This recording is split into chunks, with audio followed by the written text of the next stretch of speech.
I suffer from obsessive compulsive disorder. It's an anxiety disorder which people have unwanted and repeated thoughts, feelings, ideas, or behaviors. In other words, my life is a systematic pattern. But yesterday I experienced a flaw in my own system. I woke up at my lakeside home promptly at 6:45 a.m., as I do every morning. Before leaving my bedroom, I make sure to touch the doorknob 3 times. I have to. On my way downstairs, I made sure not to step on the second to last step. I never touch that step. I just can't. I made my usual breakfast of toast, scrambled eggs, and black coffee. I never eat anything else in the morning. Always just those 3. Turning on my iPad, I check the local news headlines, just like usual. But today, something was just missing. I couldn't place my finger on it. Did I forget something? That strange feeling of just emptiness just lingered with me all the way to my car. On my way out the door, I made certain to lock my door, unlock it, lock it again.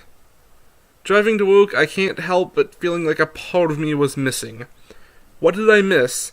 How could I possibly have missed it? I make sure that everything is done in a certain order. I hoped that feeling would surpass while I was at work that day, but it just didn't. It just stayed with me for the whole 12 hours. I left my office around 6:45 and headed back home. About 25 minutes into my commute, I stopped at the red light in traffic at the intersection of Mulberry and Westway. But the light turned from red to green, and I couldn't help but feel this strange sensation again. The only other person near me was the man driving behind me. He honked his horn for me to get going, but instead of accelerating, I just rolled down my window and motioned for him to go around me. He did. I just sat there in my car, still stopped at this intersection. There's just something that's seriously wrong. What am I missing?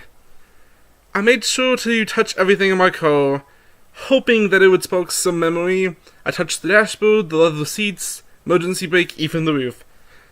Nothing. My hands began to tremble as I slowly drive away. This just isn't right. Arriving home, I pulled my '74 Mustang into the garage. I washed my car every weekday, never on the weekends. I only washed the front of the car and the back, never the sides, no matter how dirty they get. I just never wash the sides. I simply can't. But something else seemed to be wrong before my daily routine as I washed it. Again. Like, first the news, then the intersection, now this. I just don't know what's wrong. Finishing up on the car, I jogged to my backyard. Only jog, never walk, never run. I can only jog. I opened up the tool shed, and I felt, yet again, something is missing.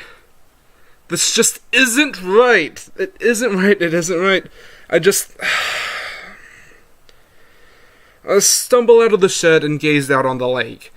It always seemed to calm me down when my anxiety got out of control, but tonight, all I wanted to do was sleep.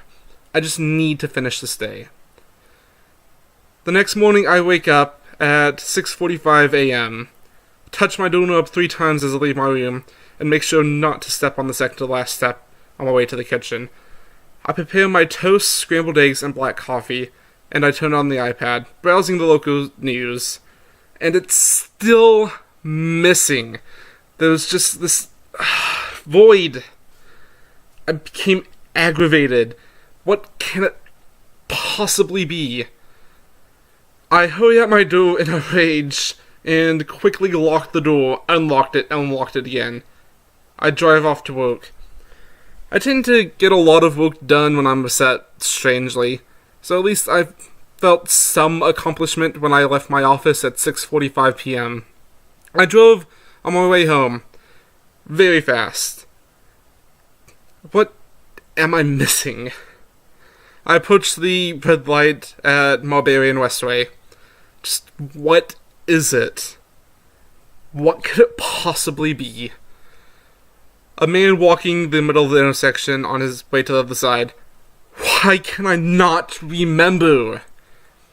His head spun as he noticed my Mustang coming straight for him at 85 miles an hour. I noticed him too. A wave of horror crossed my face as I watched him dive to one side, and I was swerving in that same direction. A loud clunk was made as I crashed the man, and he went underneath my vehicle. I jumped out of my car, and I hesitated on what to do. He lay there, breathing in pain and agony, making horrendous guttural wails. I popped open the trunk to my Mustang, lifted the screaming man, and heaved him in. I just drove away. Upon entering my garage, I made sure to wash the blood off the front and rear of the car. The sides were not necessary. After dragging his broken body out to the backyard, I jogged to the shed. Inside were black garbage bags, cinder blocks, and a hacksaw. After dismembering the man, I was able to fit both the remains and the cinder block into the bag. Dropping him to the lake was all I had left to do. The following morning, I woke up at 6:45 a.m., touched my doorknob 3 times before skipping the second to the last step on my way to the kitchen. While eating my toast, scrambled eggs, and black coffee, I browsed the local news on my iPad. Top headline: Hit and run serial killer strikes again. And I just couldn't help but smile as my routine returned to normal.